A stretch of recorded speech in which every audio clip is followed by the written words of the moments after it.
In the scorched stillness of New Mexico, 1883, the wind came howling like something ancient and alive. It tore across the high desert, screamed over mesas, shredded sagebrush, and swept the canyons in a red storm that turned the sun into a dim ember behind a wall of dust. No birds flew that day, no cattle stirred, only wind, and the sense that something long forgotten had risen to roam the earth again.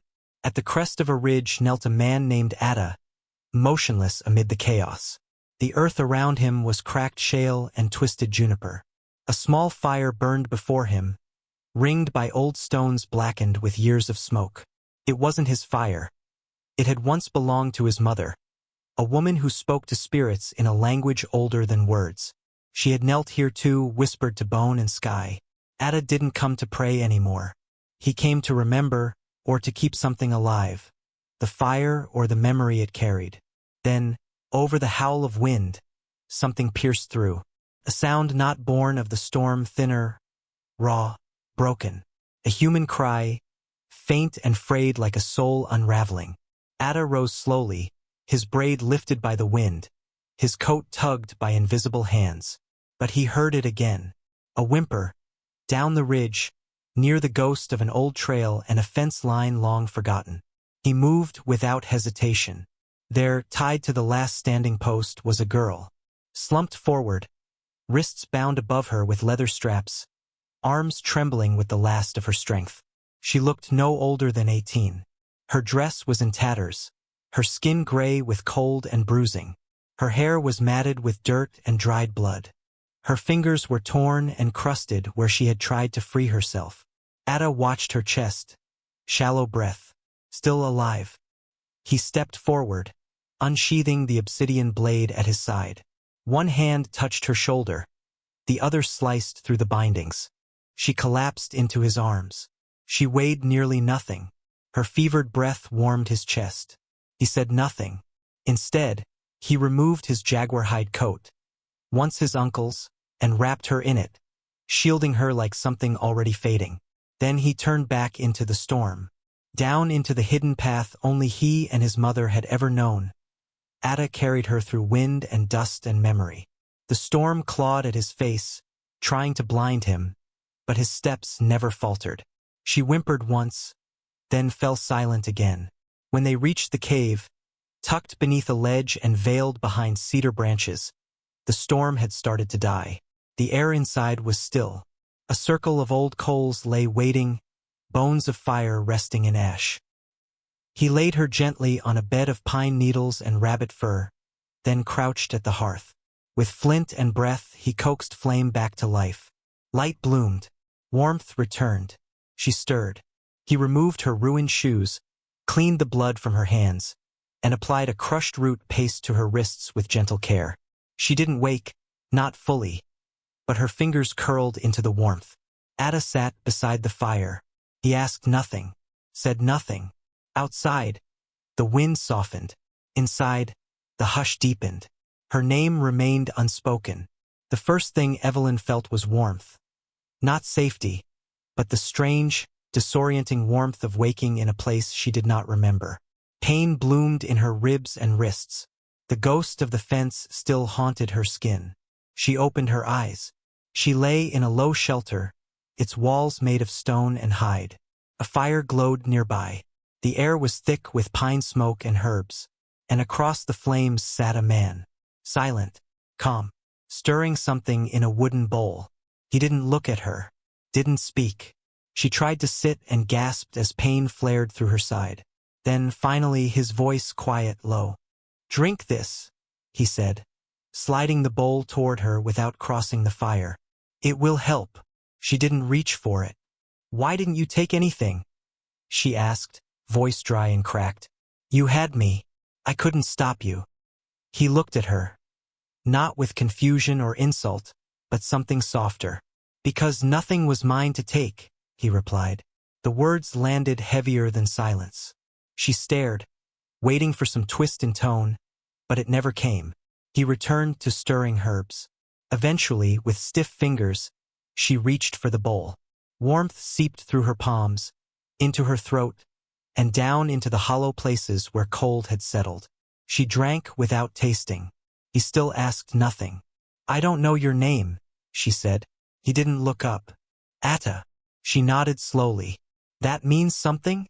"In my tongue," he said. "It means eagle." She studied him. He wasn't like the men she'd known. He didn't lower his eyes, didn't touch her, didn't boast. He simply sat, present, still, unthreatening. She pulled the coat tighter around her shoulders. He didn't ask who she was, or where she came from, or what had been done to her. Instead, he said, "I call you Yaka." She blinked. "What?" "It means the plant that grows after fire. The one that shouldn't come back. But does." A sound escaped her, half laugh, half sigh. "Why a plant?" "Because you are growing," he answered. "Even when no one waters you." She stared at him, stunned. No man had ever spoken to her like she was still alive inside. Not just bruises, not just shame. The fire cracked. She looked down at her scarred hands, at the dried blood beneath her nails. "Yaka," she whispered. He nodded. They didn't speak again for a long while. But when she finished the herbs and curled beneath the hide he'd given her, she didn't flinch when his shadow moved by the fire. And for the first time in days, maybe weeks, Evelyn closed her eyes, and the darkness didn't swallow her whole. There was something about the way the fire changed the air inside the shelter, how it made her breathing slow, settle, soften. The way Ada moved, always measured, always intentional, became its own kind of ritual. And slowly, without understanding why, Evelyn began sitting closer when he lit the flames. Not to speak, not to question, just to feel the peace of it. Then the fever came. It struck in the middle of the night, her body damp with sweat, lips cracked, vision bending at the edges. Pain laced through her limbs like she'd been dragged through thorns. The fire was low. She couldn't cry out, didn't want to, but still Ada came. He knelt beside her silently, his hand cool against her burning skin. He lifted her gently, helping her drink. He wiped her neck with a warm cloth. No words, only steady care, like the world wasn't breaking. She drifted in and out, anchored by the rhythm of his hands and the hush of his presence. When dawn broke, the fever had broken too. And around her neck lay something new. A thin, worn leather cord with a small carved piece of bone at its center. She touched it, confused. "What is this?" Ada stirred the fire, his voice low. "For protection." She stared at the necklace, then at him. She'd been given things before. Food, a place to sleep, a name scratched onto a wall, but never without expectation. Even kindness had come with claws. But this was different. Her fingers curled around the necklace, and her eyes filled. Not with rage or fear, but something else. Something soft. Something long missing. Tears came like rain after years of drought. "You didn't have to," she whispered. "I know," Ada said. That night, she slept with the bone resting gently against her chest. And for the first time since childhood, she dreamt of a fire that never smoked, and a voice that never asked her name. The wind always roared louder on the ridge. That morning, Ada said nothing. He rose before sunrise, wrapped himself in the same jaguar hide coat he'd once draped over her, and gestured toward the trail. No words, just a steady glance. Evelyn followed. Her legs were stronger now. The scars still ached in the cold, but she could walk. Her hair hung longer, tangled but not matted. She wore a tunic he'd made for her, soft with use, and the necklace hung close to her skin. Her hand touched it sometimes without thinking. The climb was steep. Wind clawed at their faces. Dust danced from the rocks. At the summit, the world unfurled beneath them. A silver river twisted below. Pines stood still in the distance. But up here, the wind moved through everything. She turned to speak, but Ada raised his hand, not to silence her, but to listen. "Sit," he said simply. She did. Ada knelt, drew a pouch from his belt, and scattered ash across the flat stone between them. The wind threatened to take it, but he shielded the center with his hand. Slowly, he began to draw shapes in soot like sacred writing. A circle, then another. For curved lines, a spiral. And finally, at the center, a single word, Yaka. She stared. That's me. Ada nodded. It is now. The wind howled across the ridge, singing through the stone.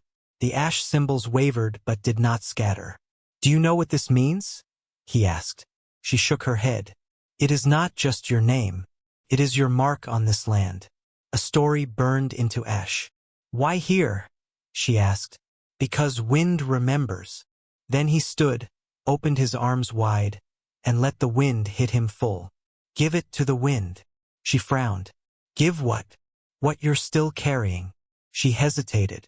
The breeze whipped across her cheeks, stung her eyes. Her fists clenched. What if I can't? She whispered. He met her eyes, face lit by the gold of rising sun. Try. So she stood, shaky but tall, and looked down at her name etched in ash. I was 15, she began, voice raw. My uncle owed money. He sold me to a place with red curtains and locked doors. They called it a dancing house. The wind howled harder. I ran away 3 times. Once I reached the river. They found me. Her voice cracked. This time they tied me to a fence, left me there, said I was a warning. She choked on the next words. I thought I'd die. But you didn't, Ada said. No. You found me. The wind softened. She knelt beside the symbols and touched the word. Yaka. Will I ever forget where I came from? Ada crouched beside her. No. But it doesn't have to decide where you go. She trembled. He reached into his coat and placed something in her palm. A loop of polished river stones. Smooth, worn by time. This, he said, is the only name you need now. Her fingers closed around the stones. Ada rose and walked back toward the trail without a word. She remained, kneeling, as the wind lifted the ash into the sky. Her name scattered into the clouds. And for the first time, she let it go. But the nights were still the hardest. It wasn't the dark that scared her anymore. It was the silence, the kind that crept in like fog, the kind that reminded her of locked rooms and quiet footsteps, of men who didn't need to raise their voices to do harm. She didn't sleep much. Some nights she lay under Ada's blanket, listening to the wind and the crack of the fire. Other nights, she woke in a cold sweat, fists clenched against ghosts that would not leave. She never cried out, not once, only murmured once in her sleep, barely words, broken and breathless. When she awoke, Ada was sitting by the fire, sharpening his blade. He never said a thing, neither did she, but that changed on the night of the first frost. The wind had gone still, but the cold crept in through the cracks in the stone. Evelyn lay staring at nothing, exhausted but too alert to rest. Her body was tired, but her mind still circled, always circling. That night, something inside her gave out. Her breath slowed, her hands unclenched, and without knowing when it happened, she finally slept. No ropes, no boots, no locked doors, just warmth. When she woke, the fire still glowed low. Ada sat beside it, unmoved, eyes half-lidded, watching the flames like they were stories. You stayed all night? She asked. He nodded. You stayed through the storm, he said. I stay through the night. Her chest tightened, not from fear, but from being seen. She looked at him. Why? Ada tilted his head. Because you needed someone to. Her breath shook. I've never had that. He didn't respond, but he didn't look away. She shifted closer. Their knees nearly touched. And then, without thought, her hand moved, lightly grazing his. Ada didn't pull away, didn't close his fingers over hers. They just stayed, quiet, steady. It wasn't a kiss. It wasn't a promise. But in that moment it was everything. I didn't dream, she whispered. His voice came soft. Then you're waking up. That night, when Evelyn curled beneath the blanket, she felt his warmth still near. And for the first time in years, she slept without fear. The dark no longer had teeth. The next morning the air felt wrong, too still, too heavy, like the earth was holding its breath. Ada had gone before dawn, checking traps deeper in the canyon. Evelyn tended the fire, brewed the herbs, but the quiet nagged at her. Something in the wind didn't sit right. It smelled like metal, like strangers, and then hoofbeats. Not one, not two, many. Fast, disordered, not like the Comanche, louder, cruder. She stepped outside, heart pounding, fists clenched in her tunic. She knew that sound. She'd heard it behind barred windows and red-curtained walls. Dust kicked up at the trail's edge just as Ada returned. He saw her face, pale with fear, and without a word, stepped in front of her, shielding her body with his own. The men who rode up weren't soldiers. They wore badges, but not law. Hired hands, private hunters, the kind of men sent to reclaim what was never theirs to own. One dismounted, boots crunching dust. "We're looking for a girl," he said too casually. "Evelyn Dorsey, teen. Ran off from a registered property 3 months ago." His eyes shifted, caught the shape of her behind Ada. "You seen anyone like that?" Ada said nothing. The man chuckled. "You Comanche boys always this quiet?" Evelyn stepped forward, not in fear, but with something else entirely. Evelyn didn't stand behind Ada. She moved beside him, head high, her braid tied in the Comanche way with a strip of deer hide she had cut herself. Her eyes were calm, not afraid, not defiant, but certain. "My name is Yaka," she said clearly. "I'm not the girl you paid for." The man's face twisted. "You don't get to decide that." She didn't flinch. "I just did." His gaze shifted to the others behind him. Saddles creaked. The horses shifted. Uncertainty was creeping in. "You got papers?" he snapped. "No," she said evenly. "But neither do you. And you don't have my face on anything that'll hold in court. You don't even know who I am." Another man spit on the dirt. "Looks like a match to me." "She doesn't match anything anymore," Ada said, his voice slow and heavy, like stones grinding in riverbeds. "She belongs to this land now." The moment coiled tight. Fingers twitched near holsters. Dust circled in the stillness. Evelyn stepped forward, shoulders trembling, but she didn't break. "You can't drag me back into a name I didn't choose," she said. The lead rider stared, jaw clenched. But the wind was watching. The hills, too. And the weight of the silence told him that if he made one wrong move, the land itself might rise up and swallow him whole. "Let's go," he muttered. "She ain't worth the noise." One by one, the riders turned. And then they were gone, like dust in a shifting wind. Evelyn stood frozen. Her breath broke loose only after the last rider disappeared from view. Ada stepped beside her. "I should have left," she whispered. "You could have been hurt." "You're not a weight I carry," Ada said gently. "You're the reason I still walk." She turned to him, her eyes wide, heavy with something too large for words. Her hands found his, and this time neither of them let go. Together they built something. Not grand, just a one-room cabin tucked between pine and boulder. A home where the roof sagged a little, where firewood stacked neatly under the lean-to, and the wind sang through narrow crevices like a flute. It bent with the weather, but it never broke. And that's why Evelyn loved it. The forest leaned close, pines stretching tall like they belonged to the sky. Wildflowers bloomed in tangled bursts. The scent of ash, pine, and memory drifted through the air, older than either of them. Ada rose before dawn, as always. He carved arrows, tanned hide, chipped flint into edges sharp as ice. He moved like someone whose soul didn't need to be seen in order to exist. Evelyn moved differently. She laughed now, sometimes out loud.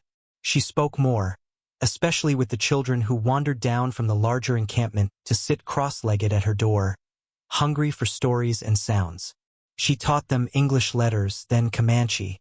She used charcoal to draw alphabets on river stones, guiding small fingers to trace meaning into shape. "Letters are like bones," she told them once. "They hold stories upright." Noma, the elder woman, sometimes sat beside her, quiet but warm. She didn't correct Evelyn's words, just nodded when she got it right, smiling in a way that made Evelyn feel like her lungs could fill all the way again. The cabin became more than shelter. It became rhythm, language, Home. One night near summer's end, Evelyn stood outside long after the fire had died down. The stars burned bright above the trees, and the wind moved gently through the leaves like memory combing through her hair. She stood at the clearing's edge, arms wrapped around herself, listening. Ada stepped out barefoot behind her, his presence like smoke, quiet and certain. "This is the first place I haven't felt owned," she said without turning. He didn't answer right away. The wind pulled at her tunic.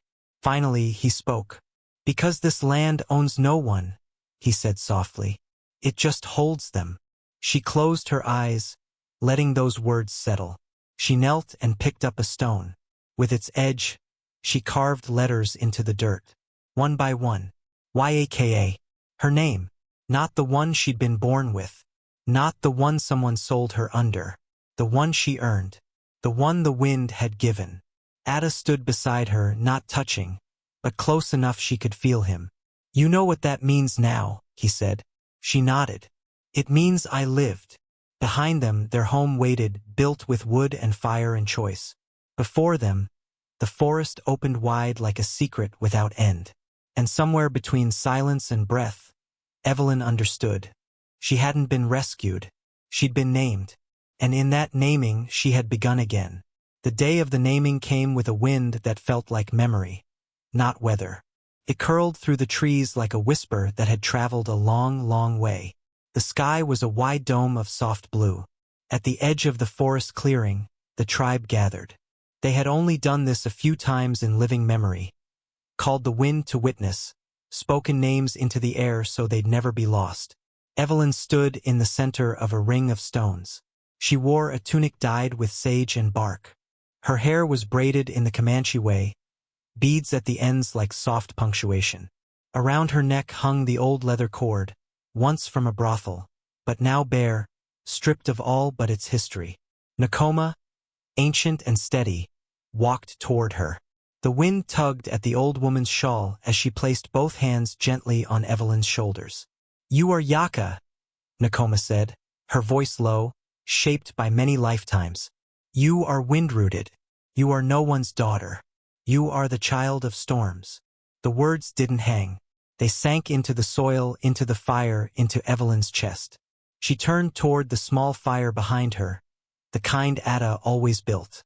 From a pouch at her waist, she pulled the old necklace. Its leather was worn, the charm darkened with memory. She knelt and laid it in the flame. Smoke curled upward. She didn't cry. Not yet. "I'm not erasing who I was," she said quietly. "I'm burying her, so Yaka can grow." The fire cracked in answer. Ada stood at the edge of the circle, watching, still and unreadable, but his eyes held her like sacred ground. Evelyn rose, walked to him, stopped at the fire's edge. "You never kissed me," she said. There was no accusation in her voice, just truth. Ada looked at her. "I kissed the fire each night to keep you warm. That was all. And it was everything." She stepped around the flame and took his hand. Not to possess, but to share the weight of what they'd survived. Fingers interlaced. Together they walked toward the hill that overlooked the valley. At the top, Ada knelt and prepared a fire, just like his mother had shown him. Flint, moss, kindling laid with care. Evelyn sat beside him, watching his hands bring flame from stone. She leaned into his shoulder. He didn't move away. "This land has many names," she said after a while. "But today," Ada said, "it only needs one." "What name is that?" she asked. He placed his hand over her heart. "Yaka." The wind spiraled around them, not loud, not wild, just sure. It lifted ash from the fire, swept through the tall grasses, brushed Evelyn's braid across her face like a hand brushing hair from someone loved. She closed her eyes, and in that moment, she felt not forgiveness, not forgetting, but something greater. Belonging. So, with the wind in their hair and fire between their hands, they sat as night rose behind the trees. No promises spoken. No futures demanded. Just the truth of now, and the name no one could ever take from her again. If this story stirred something in your heart, the wind of a name remembered, the fire of a home found in silence, then you are one of us. Here at the Wild West Tales, we believe the greatest love stories weren't written in books. They were lived in dust, shadow, and open sky. If you want more tales of healing, redemption, and quiet strength, make sure to subscribe, like, and share the story with someone who still believes in soul-deep love. Because out here in the West, the wind still remembers, and so do we.